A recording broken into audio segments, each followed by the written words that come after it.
Hello children, today we are going to learn the poem Chivvy.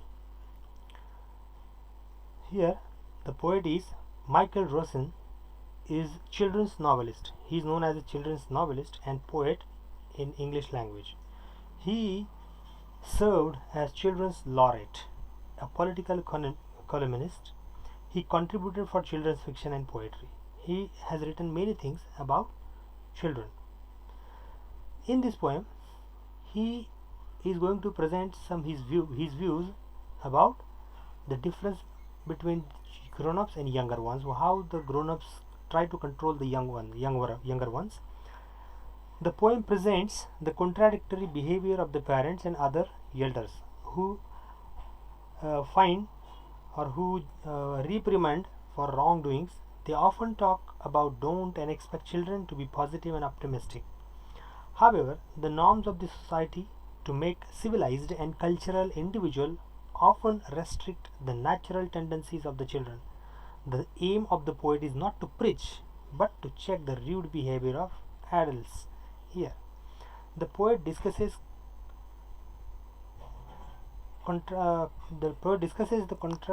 contrasting expectations and reality. Parents and other elders constantly nag about everything a child does. They talk of free and expressions but put conditions before it. For them, talking with youthful is a bad manner. Now we'll turn to the line wise now how the poet wants to say us. What does the poet wants to say us? Grown-ups say things. Grown-ups say things like what grown-ups say? Speak up.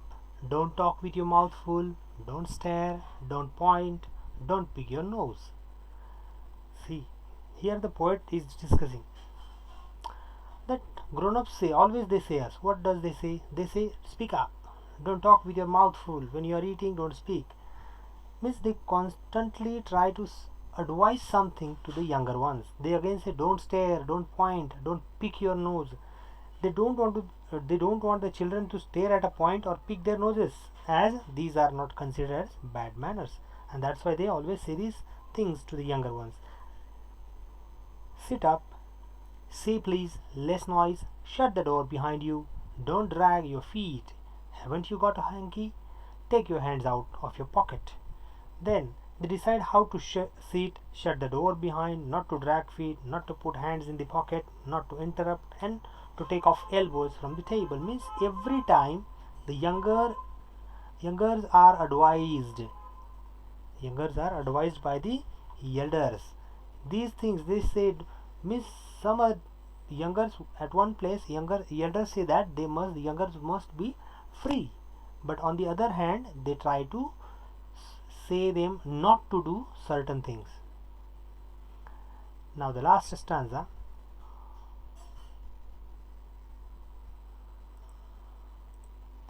Pull your socks up, stand up straight, say thank you, don't interrupt. No one thinks you are funny.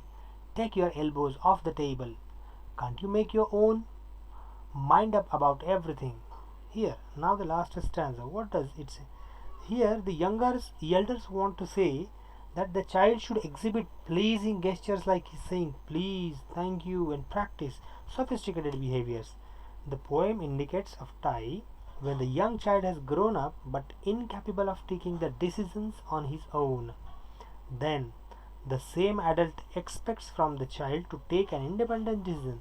How it is possible? See here,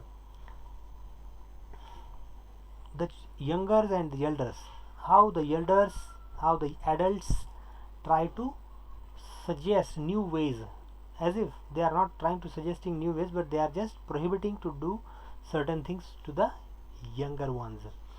Here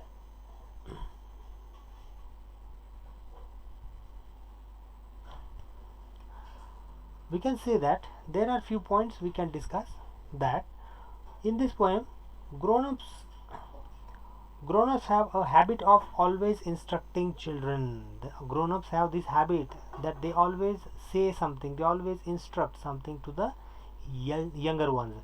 Always, whenever if they are sitting idle, they will say that why are you sitting here? Means as if, but after all, what will the end why the young elders are again and again suggesting or instructing the younger ones, as if they want to inculcate good habits among the younger ones. They ask him to do something or not to do something else. Means here younger elders always ask the younger ones to do something or not to do that. They do so mostly to teach children good manners. Yes, why do the grown-ups say every time to the younger ones something they suggest, they instruct? Because they want that their children should learn good manners. Yet the truth is that the most children don't like it, and still, though we know that parents are trying to say something, but children feel that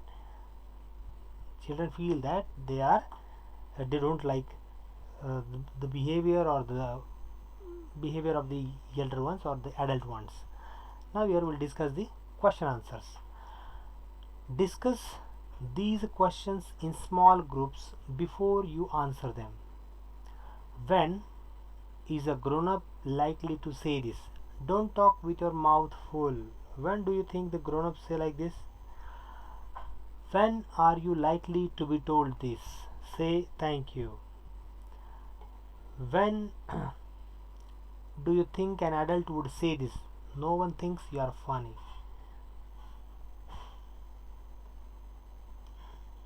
Now we'll discuss.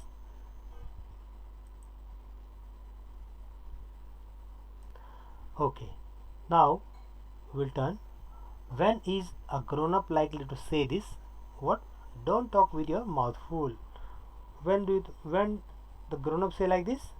The grown-ups are likely to tell the children not to talk while their mouth is full of food. At that time they may say this. What they may say? That when you are eating something, if your mouth is full of food, they may say you don't talk with your mouth full. If you're talking while eating, they may say these things, this line, this suggestion to you. Second one, when are you likely to be told this? What? Say thank you. See, the children are likely to be reminded to say thank you when they receive a gift or a favor from someone. If somebody helps you, if somebody gives you a gift or something, the elders, they expect that you should say thank you. When do you think an adult would say this? Now, no one thinks you are funny. When the adult would say this? Adults are likely to tell the children, no one thinks you are funny, when the children are too shy to speak or perform before others.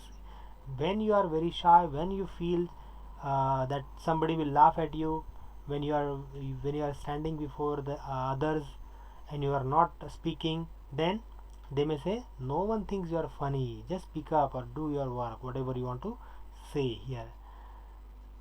Now the last two lines of the poem are not prohibition or instructions. What is the adult now asking the child to do? Do you think the poet is suggesting that this is unreasonable, and why? Last two lines of the poem, can't you make your own mind up about anything? What does these two lines suggest? Here we can say that the adult is now asking the child to think independently. The last lines here, the adult is now asking the child to think independently.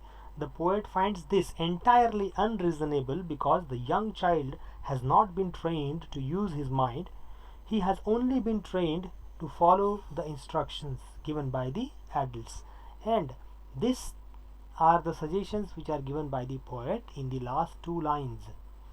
Now the third one, why do you think grown-ups say the kind of things mentioned in the poem? Is it important that they teach children good manners and how to behave in public? Now what does the third question asks? Now if we answer this third question, we can say that the adults constantly give instructions to their children for various reasons. The adults always instruct their children for various reasons. They try to train them to behave in a decent, well-mannered and sophisticated way. This, however, robs away their childlike innocence, and because of that, this happens. Now the last one, if you had make some rules for grown-ups to follow, what would you say? Make at least 5 such rules. Arrange the lines as in a poem. Now this last question, if we answer, we can say that.